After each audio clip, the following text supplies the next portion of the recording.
Hey, what's up? So this is probably really bad lighting, and I'm super sorry.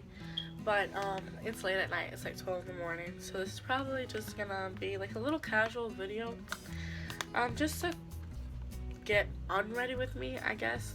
Even though you can't really see me, but I've got on makeup. This is super gross and super unattractive. I'm so sorry. I promise, I'm gonna get like cameras and lighting and like all that stuff. But this is pretty much just gonna be a get unready with me. I put on makeup. I really did my eyeliner like the best I've ever done it before. I wonder if I can show you without like showing you most of my room, because my room is pretty hideous. I live in the basement, but like my eyeliner, I've done it the best I've ever done it before. And you're probably like, that's amateur hour, Luna. Come on, get a hold of yourself. But for Luna, that's the best she's ever done it before.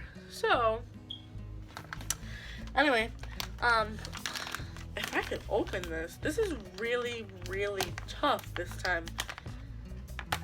And I don't know if it's because I'm a little, like,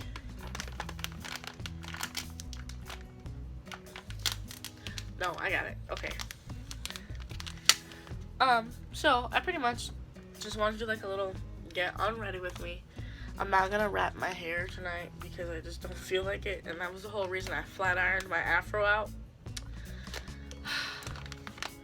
So now I'm doing heat damage to my hair that didn't even need to be done because I'm not gonna take proper care of it. But whatever. So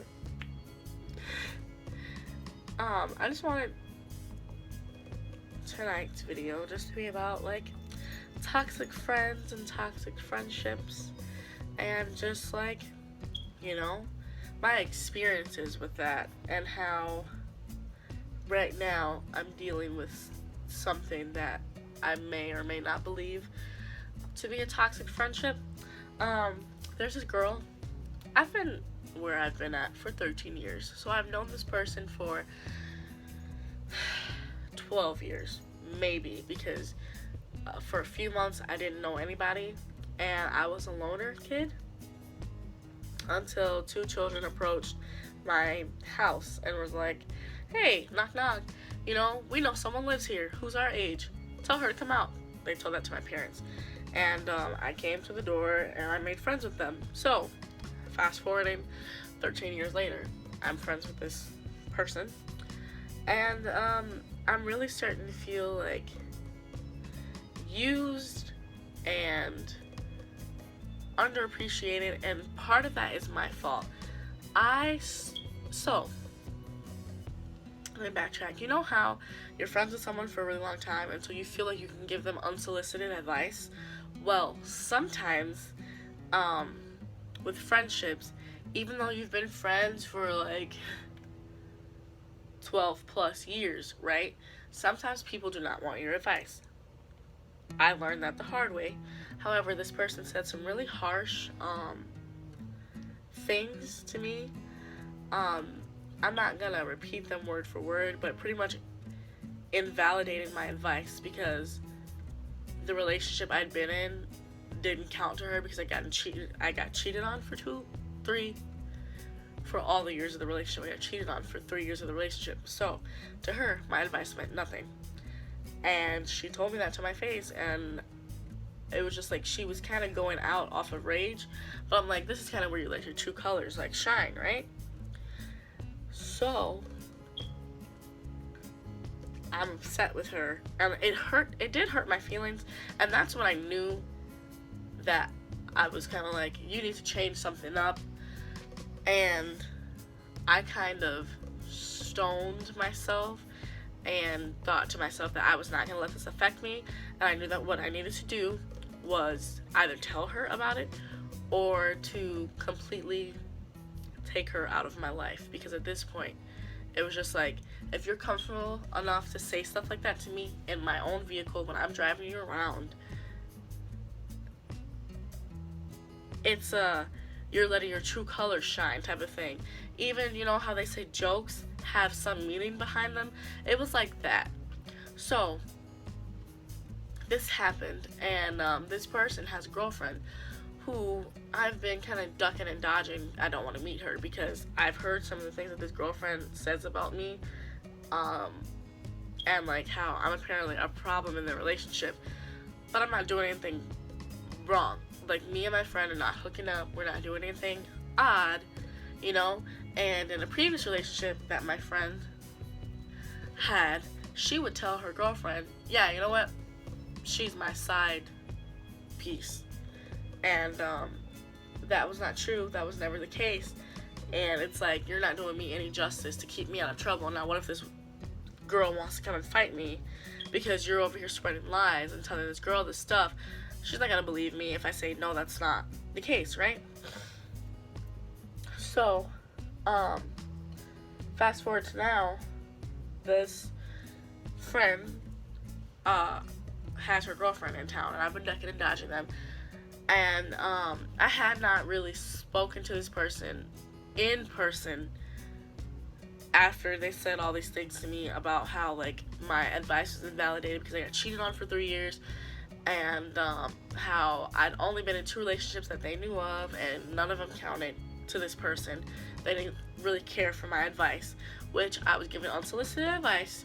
So I felt like because me and this person had been friends forever, I could give them advice whenever I felt like it. However, this person was also, every time we were together, dealing with girlfriend issues. It was annoying to look over and see this person. We're watching a movie, and I would see this person on their phone because their girlfriend is mad at them, or she's doing this, or she's doing that. It was annoying.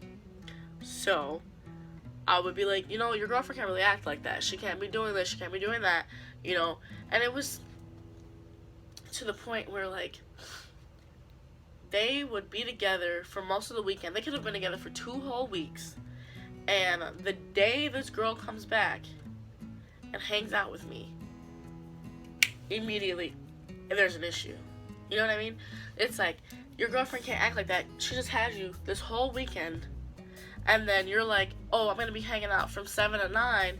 And it's subsequently 10 o'clock. And now she's upset with you. She's going to block you on Facebook. She's done with you. She's breaking up with you. In my mind, I'm like, oh, haha, you know, I went through the same thing. This is how they get what they want from you, right? No, she was not having it. And she said some really hurtful things, so I had not seen her since then. And I spoke to her on the phone, but our friendship really hasn't been the same since then, and I can tell that it hasn't. So, fast forward to the day before yesterday. Or no, what day was it? It was like a weekday. It was a Wednesday, that's what it was, because those were my longest days. It's 10 o'clock. I'd only been home for an hour. I'm doing this because I'm trying to crack my knees, moving around. I've only been home for an hour, and this friend decides to call me, and she's like, yo, I need you and your military ID. I have not seen you really in person and spoke to you in person since this incident where you pissed me off and offended me, and now you want me to do something for you and this girlfriend that does not like me? So I call up my best friend, and I was like, yo, this is a situation. I'm telling him, and he's like, no, you need to cut her off. Like, that's not cool. She's doing all this stuff. And not only that, when she asked me what time I needed to be up, and I said 7, she had the audacity to, am I causing you an inconvenience by having like a work schedule? Am I causing you an inconvenience by having things to do? You called me on my busiest day to get a favor at the last minute because you know that where we live at, you cannot legally get a hotel until you're 21. And sorry, boo-boo, December is in 2 months, so they're not gonna let you slide. So sorry, but not sorry. So I call her back after talking to my best friend. I call her back. I'm like, yo, my parents are gonna let me come out anyway because there's cops patrolling the streets and they're closing them down, shutting them down. Like, they're literally at the end of our block. It's like, yeah, I figured, like, whatever. So I'm like, okay. Then I message her and I'm like, please don't what did I say? Please don't ask me for favors like this on the day of or at the last minute when my presence is required to be there. She had to drive me 20 minutes out to go do this because at a certain place you could be 19 with a military ID to get a hotel, which not only means 20 minutes out, but also she would have to put the hotel in my name. I had no conscientious awareness of this. So now, not only are you using me, you're using my name, and now you're gonna make me look bad if something happens, and that's not cool. You never even asked me for my consent to do this and to have this in my name. Because what if you and your girlfriend go doing something stupid and someone gets in a fight and you trash something? Now it's under my name and my ID, and guess what? I get messed up, and it's not about to happen. So I call, and I'm like, yo, I'm not doing this. My parents have like this whole rap about me not being able to come out. So I'm sitting there and I'm thinking about it, and I'm researching on YouTube like toxic relationships and stuff, and turns out friendships like this turn toxic. And you know, I'm not saying that she's always been a toxic friend, but that when people get really comfortable and you don't address them the proper way and their comfort, you kind of let them become toxic friends. You let them feel comfortable enough to do certain things. And it's like, she broke one of my friends' their wall. She like shouldered into it when she was drunk, broke it, never paid for it. They got it fixed, and she was just like, I kept asking, but I kind of was like, I don't know if I believe you because you broke my visor playing with it after I told you to stop, and you'll constantly get in my car and be like, oh yeah, I've been meaning to fix that. It's nothing more than probably $50 to get a new visor, right? She can't even fork over $50, but she can fork over a bunch of money to get on a train to go to this location to see her girlfriend and be there for the weekend and spend money, but can't fix my visor. You know what I mean? So stuff like that. Whenever we go somewhere, we have to be in my truck, and I'll ask her and be like, yo, we're taking your car, otherwise we're not going. And she will moan and complain about it to my wit's end, trying to convince me why we need to go in my truck.